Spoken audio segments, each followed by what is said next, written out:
Hoy se convocó al Pleno de la Asamblea para tratar la ley de comunicación. Si se conoce que no tienen los votos asambleístas, ¿a qué responde esta convocatoria de repente que quieran tratar justo hoy, cuando hay partido, cuando debería también tratarse en la Asamblea un paquete tributario que nos quiere cargar con más impuestos?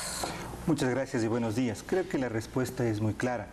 En realidad lo que se busca es que la reforma tributaria, la octava reforma tributaria de este gobierno, este paquetazo que busca exprimirle al pueblo ecuatoriano $1.000 millones más para financiar el presupuesto de la campaña electoral del próximo año, no se ha tratado en la Asamblea Nacional y por lo tanto entre por Ministerio de la Ley. Pero además, el tratar hoy la ley de comunicación es una provocación. Es una clara provocación, habida cuenta de todos los conflictos, la persecución política que el gobierno ha hecho de las personas, de los ciudadanos, de los periodistas, de las fundaciones que hicieron presencia y pidieron la audiencia especial para la libertad de expresión en Washington. Yo creo que es una provocación a la comunidad internacional por parte del gobierno, pero al mismo tiempo y fundamentalmente es un pretexto para que pase por el Ministerio de la Ley. Dejemos claros lo que significa el que pase por el Ministerio de la Ley la reforma tributaria o el paquete tributario o el paquete de impuestos que se le está dando, por cierto, un trámite de urgente cuando el artículo 68 del Código Orgánico de la Función Legislativa dice que en este caso, en el tema de impuestos, el trámite debería ser ordinario. Esta ley, primero, este proyecto de ley debió ser devuelto justamente porque tenía inconsistencias, tenía inconstitucionalidades. Sin embargo, fue aceptado por el CAL y finalmente, en el mes que tiene la Asamblea para aprobar una ley cuando se la envía con carácter económico urgente, es el plazo máximo. Si es que la Asamblea no lo trata durante este tiempo, lo que sucede es que el proyecto original del gobierno, sin modificaciones de los asambleístas, sin debate en la Asamblea, sencillamente entra en vigencia. Eso significa que entra por Ministerio de la Ley. El presidente Rafael Correa se refirió en una radio local en Píllaro el viernes pasado, el viernes 11 de noviembre, al tratamiento que hay que dar en la Asamblea a la Ley Orgánica de Comunicación. Escuchemos lo que dijo. Tanta crítica a la ley de comunicación, bueno, apruébenla, pues ya la discutimos y vemos cuáles son los problemas que hay. Pero hasta ahora van 18 proyectos. ¿Sobre qué me puedo expresar si no conozco qué están discutiendo en la Asamblea? Y ciertos pseudodemócratas como César Montúfar, al pedir el archivo de esa ley, está incumpliendo la Constitución y los mandatos populares. Dos cosas importantes. Lo primero que dice el presidente, apruébenla y luego discutimos. ¿Cuál es el riesgo de aprobar o llegar a aprobar en la Asamblea una ley con los antecedentes o la intencionalidad que ya se ha demostrado y con el derecho constitucional, eso sí, que tiene el presidente de vetar un proyecto de ley?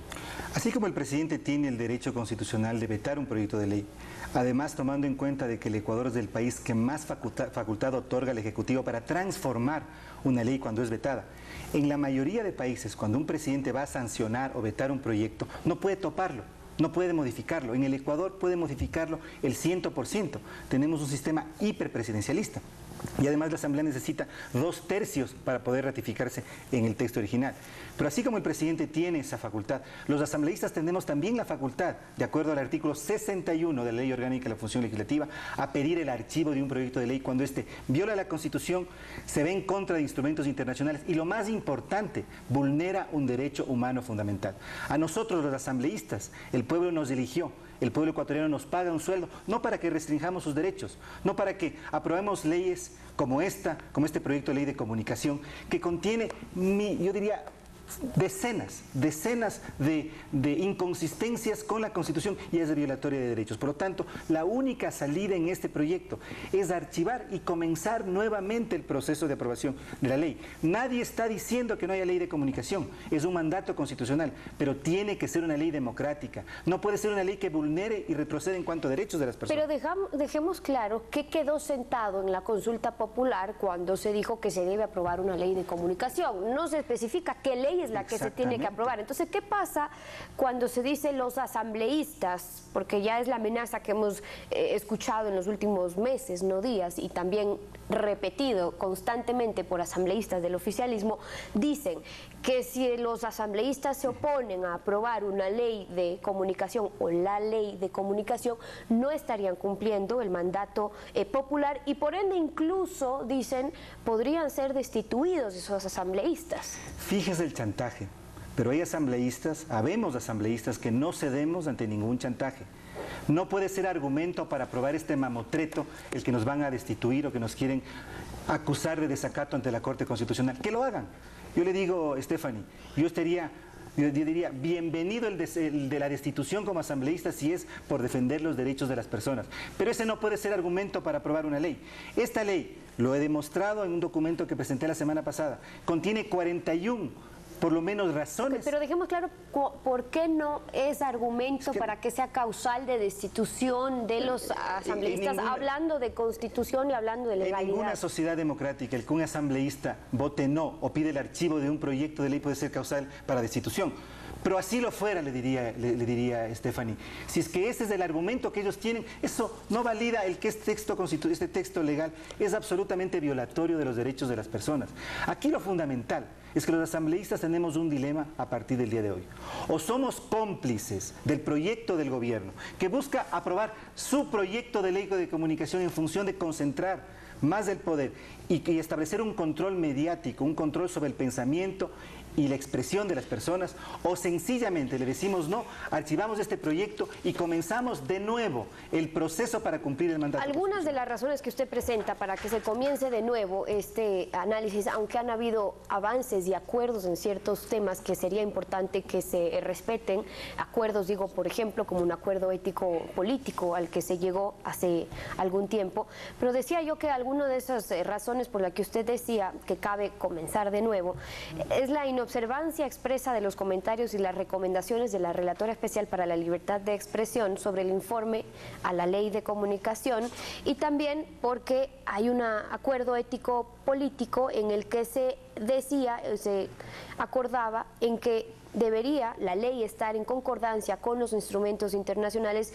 suscritos por el país y cumplir además los estándares internacionales. Pero ¿qué pasa, asambleísta, cuando dentro de este contexto y la importancia que se ve, ya escuchamos las declaraciones del presidente Correa cuando dijo más bien que hay un sesgo muy claro de los organismos internacionales refiriéndose a la CID y que quizás en la Comisión Interamericana no se están defendiendo los derechos humanos, sino que se responde a otros intereses? Esa es una opinión del presidente, pero nadie niega que no este gobierno, sino que el Estado ecuatoriano es parte del sistema interamericano. El Ecuador firmó y ratificó como Estado la Convención Americana de Derechos Humanos y por lo tanto las decisiones de la Corte, las sentencias de la Corte, las recomendaciones de la CID tienen un peso en el Ecuador. Eso va más allá de cualquier gobierno. Al presidente de la República hoy en funciones, al gobierno de turno, puede ser que tenga disgusto, que no le guste la CID, pero el Estado ecuatoriano es el que se ha comprometido a respetar los derechos humanos, a ser parte. Entonces, esto va más allá de del gobierno. Por lo tanto, lo que se tiene que pensar es que la ley de comunicación no puede de ninguna manera contradecir esos instrumentos internacionales que defienden y garantizan el derecho a la libertad de expresión. Pero ¿cuáles han sido los antecedentes? Es decir, Catalina Botero, a quien se refería el presidente, ya ha enviado informes cuando se ha presentado el proyecto de ley de comunicación. ¿Y qué ha pasado sobre eso? Dos cartas en donde hay 19 comentarios a 19 puntos tanto del proyecto original como del informe complementario. Ninguno de esos ha sido tomado en cuenta. ¿Por qué no se la invitó? Le pedimos al presidente de la Asamblea, hemos hecho pública nuestra petición para que venga Catalina Botero y participe diciéndonos cuál es su parecer. Hemos pedido el día viernes, 63 asambleístas, firmamos una carta que le enviamos al presidente de la República, 63 que somos mayoría dentro de la Asamblea, pidiéndole que oficialmente invite a la Comisión Interamericana. ¿Por qué tanto miedo? Pero ya dijo el presidente, pueden venir cuando quieran, pero sobre este caso no va a haber una invitación formal porque eso sería darle gusto a cuatro pelucones, dijo el presidente. El presidente puede decir lo que quiera, pero en realidad el sistema interamericano está hecho para que la Comisión Interamericana, para que la relatora pueda ir a un país a invitación del gobierno para dar sus comentarios. Pero lo más importante, Stephanie, es que a través de todas estas cortinas de humo, lo que se busca es no solamente pasar el paquete tributario, sino también, y eso sería lo más grave aún, pasar una ley de comunicación que, por ejemplo, busca regular el Internet y las redes sociales. Es decir, busca controlar lo que las personas podemos decir en el mundo virtual. Y en eso creo que ya se ha dicho y en reiteradas ocasiones cuáles podrían ser los peligros tal como está planteada la ley. Pero cierro con esto. ¿Por qué es importante, por ejemplo, una visita de la Comisión Interamericana de Derechos Humanos y que en efecto sí puedan venir a ver cuándo pasa? Que hay dos versiones. Es decir, el gobierno puede estar en lo correcto y que en Ecuador haya plena libertad de expresión y que pueda defender su versión, o que algunas otras posiciones sobre que hay una amenaza constante a la libertad de expresión esté ocurriendo. Porque es importante que venga alguien independiente y que pueda verificar en verdad quién tiene la razón. ¿Cuál sería el problema de que eso ocurra? No hay ningún problema. La comisión puede dar observaciones. ¿Cuál es el enfoque de la comisión? La comisión no viene a hablar cualquier cosa, no vendría a hablar cualquier cosa, la relatora tampoco. Lo que hacen es hacer un análisis desde la perspectiva del cumplimiento de los estándares internacionales, en este caso de respeto a la libertad de expresión. Mire, Stephanie, el día de hoy los asambleístas tenemos un grave dilema. O colaboramos con el proyecto autoritario de imponer una ley que busca controlar la mente y la expresión de las personas. No es una pelea solamente entre medios de comunicación y gobierno, es el derecho fundamental de las personas a pensar y actuar libremente, o damos paso a un nuevo proceso sobre la base del archivo de la ley que respete el acuerdo ético político, que respete fundamentalmente el mandato constitucional del régimen de transición, artículo 1 que manda tener una ley de comunicación, que respete la decisión del 7 de mayo en la consulta popular. Respetando esos tres elementos, podemos construir una ley de comunicación democrática.